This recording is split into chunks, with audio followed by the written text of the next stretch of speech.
নমস্কার দর্শক বন্ধুরা, হরগৌরী পাইস হোটেলের নতুন একটি পর্ব নিয়ে চলে এসেছি। আজকের পর্বে শুরুতেই আপনারা দেখতে পাবেন গৌরী সেই কি করে বার হবে রাস্তাটা খুঁজে পেয়ে যায় এবং অনেক কষ্ট করে সে দরজাটা খুলে নেয়। এরপর অন্যদিকে দেখা যায় রুদ্র গৌরীকে বাইরে আর সব জায়গায় খোঁজাখুঁজি করেও তাকে পেল না।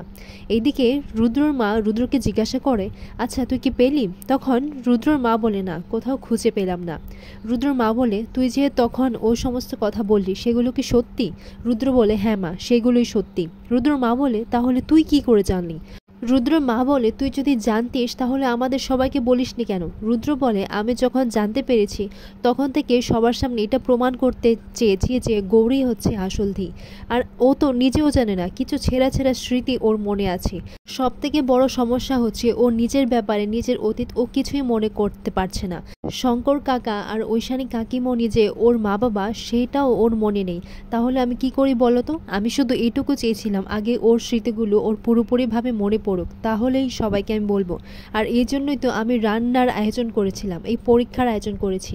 আর তুমি দেখলে না মা, গৌরী সবটা কি করে ঘোষ বাড়ির সম্বন্ধে বলে দিল। আর পিয়া তো কিছুই বলতে পারলো না, না পারলো ধীর মতো হিসেব করতে, আর না পারলো রান্না করতে, ও তো কিছুই পারলো না। অন্যদিকে দেখা যায় মহেশমতি মন্দিরে পুজো দিচ্ছে। আর সেই পুজোর সময় মহেশমতি প্রার্থনা করার সময় থালাটা হাত থেকে পড়ে যায়। আর তখনই দেখা যায় যে প্রভাকর সেইখানে আসে। থালাটা তুলে দেওয়ার সময় মহেশ্বরী দেবী প্রভাকরকে দেখতে পায়। আর এইদিকে দেখা যায় রুদ্র তার মাকে বলছে, তুমি তো জানো মা, ধীর তো ছোটবেলা থেকেই ও পাকাপাকিভাবে হিসেবটা মুখে মুখেই করে নিত। আর সেই গুণটা গৌরীর মধ্যেও আছে। আর ও তো ভাজা মশলাটাও তৈরি করেছে। আর ঠাম্মি নিজে বলেছে যে হরগৌরী পাইস হোটেলের মতো রান্না শুধু গৌরীর রান্না এসেছে। তাহলে এটা শুধু আমি নয় মা, বাড়ির সবাইরা বুঝে গেছে যে গৌরীর মধ্যেই ধীয়ের প্রভাবগুলো আছে। তাহলে আর বুঝতে বাকি কোথায়?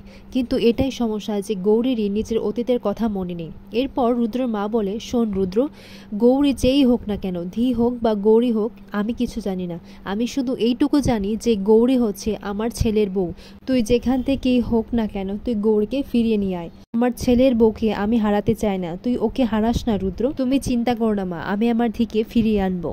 অন্যদিকে দেখা যায় মহেশ্বরী দেবী প্রভাকরকে বলে, তুই এত বছর পরে এসে বলছিস আর আমি তোর কথায় সব বিশ্বাস করে নেব? তুই কি করে ভাবলি যে আমি তোর কথায় ভরসা করে নেব? গৌরী আমার ধী নয়, পিয়াই হচ্ছে আমার ধী দিদিভাই, আমার আসল ধী।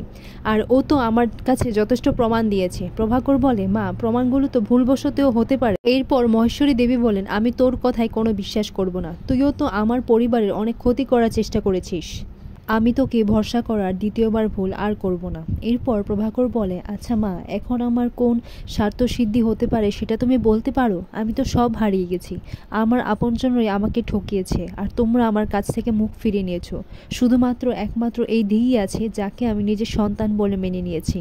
আর আমি চাই মা, তুমিও তোমার আসল ধীকে চিনতে পারো। তুমি এটা ভুল করো না, নইলে আমাদের ঘোষ পরিবারের ঐতিহ্য সব ধুলোয় মিশে যাবে মা। আমাদের ঘোষ পরিবারকে আবারও একসাথে বাঁধতে পারবে শুধুমাত্র ধী। আর আমাদের হরগৌরী পাইস হোটেলের নাম আবারও হবে। আমাদের নতুন প্রজন্মকে এই হরগৌরী পাইস হোটেলের দায়িত্ব তুলে দিতে হবে, ধীয়ের হাতে দায়িত্বটা তুলে দিতে হবে। এরপর ঠাম্মি বলে, হরগৌরী পাইস হোটেলের নাম সেদিনই চলে গেছে যেদিন আমার স্মার্ট মেয়ে আর শঙ্কর চলে গিয়েছিল।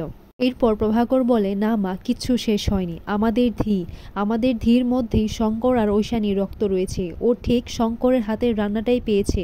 তুমি দেখো মা, ও আবারও নতুন করে হরগৌরী পাইস হোটেল গড়ে তুলবে। তখন এই সমস্ত কথা শুনে ঠাম্মি বলে, হঠাৎ শঙ্কর আর স্মার্ট মেয়ের প্রতি এত দরদ উঠতে উঠছে?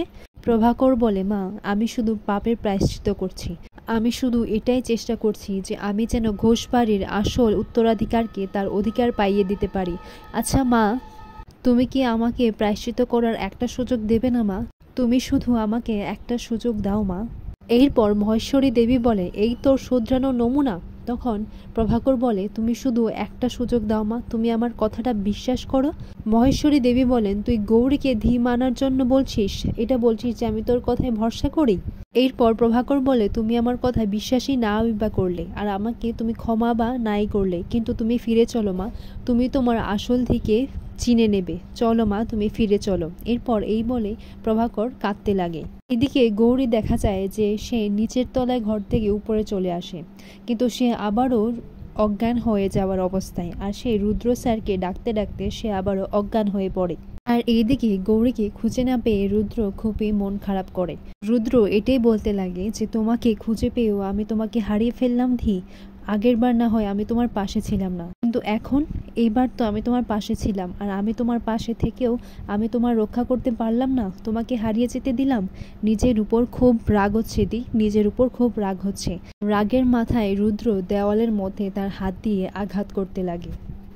এরপর রুদ্র গৌরীর সাথে সে তার পুরনো স্মৃতিগুলো এক এক করে ভাবতে লাগে। এরপর রুদ্র গৌরীর ছবি দেখে এটাই বলতে লাগে, আজকে ভেবেছিলাম এই পরীক্ষাটার ভিত্তিরে আমি তোমাকে খুঁজে পাবো, কিন্তু আজকে যে আমি তোমাকে হারিয়ে ফেলবো সেটা আমি কোনোদিনও কল্পনায় করিনি। এরপর রুদ্র আনন্দকে ফোন করে জানায় যে তুই কি পুলিশে গিয়েছিলি? তখন আনন্দ বলে হ্যাঁ গিয়েছিলাম, কিন্তু ওরা বলল যে কালকে সকালের মধ্যে কিছু জানা যাবে না। এরপর রুদ্র বলে তাহলে আমি আজকে সারাক্ষণ গৌরীর কোনো খোঁজ না পেয়ে থাকবো? এরপর রুদ্র ফোনটা রেখে বলতে লাগে, আজকের রাতটা আমি কি করে কাটাবো? আজকের রাতটা যে আমার জন্য অনেকটাই দস্যু। আজকের রাতের এক একটা মুহূর্ত আমার এক একটা দিন বলে মনে হচ্ছে। রুদ্র বলে এইভাবে আমি আমার ধিকে হারিয়ে যেতে দেব না, যে করেই হোক আমি আমার ধিকে খুঁজে বার করবই, যে করেই হোক। আর কাল সকালের মধ্যে আমি আমার ধিকে খুঁজে বার করব।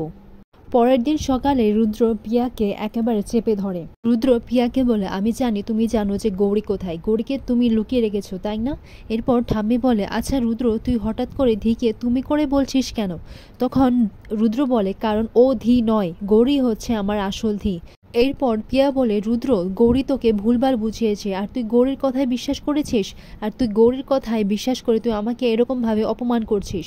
এরপর রুদ্র বলে গৌরী আমাকে কিছু বলেনি, আর সবটা তো সবার সামনেই প্রমাণ হয়ে গেছে। যখন আমি পরীক্ষা নিচ্ছিলাম সবাই এটা বুঝে গেছে যে ঘোষবাড়ির মেয়ে হওয়ার কার যোগ্যতা আছে আর কার সাথে ধীর মিল পাচ্ছে, তারা তো সবাই জেনেই গেছে। আর তুমি দেখছিলে যে তোমার মিথ্যেটা সবার সামনে ফাঁস হয়ে যাবে, তার জন্য তুমি গৌরীকে সরিয়ে দিয়েছো তাই না? তুমি সত্যি করে বলো যে গৌরী কোথায় আছে? তুমি সম্পত্তির লোভে একজনের পরিচয় ছিনিয়ে নিয়ে ওর বাড়িতে উঠে পড়েছো, এখন আমাদের বাড়িতে চলে এসেছো। কেউ পিয়ার কথা বিশ্বাস করবে না, ও একটা ফ্রড, ও মিথ্যাবাদী, ও সবাইকে ঠকিয়েছে।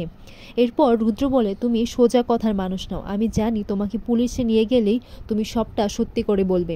এরপর ঠাম্মি রুদ্রকে বলে তুই এসব কি করছিস? রুদ্র বলে ঠাম্মি তুমি জানো না, একে পুলিশের কাছে নিয়ে গেলে সব সত্যিটা বের হয়ে যাবে। এরপর পিয়াকে পুলিশের হাতে নিয়ে গেলে রুষা তার হাতটা ধরে নেয়। রুষা রুদ্রকে বলে ভাই তুই একটা বাইরের মেয়ের জন্য ধিকে অপমান করছিস। এরপর রুদ্র এটা শুনে রেগে যায়। রুদ্র বলে আর তুই যে একটা বাইরের মেয়ের জন্য নিজের ভাইকে অপমান করছিস তার বেলা? রুদ্র বলে ওর হাতটা ছেড়ে দে দিদি।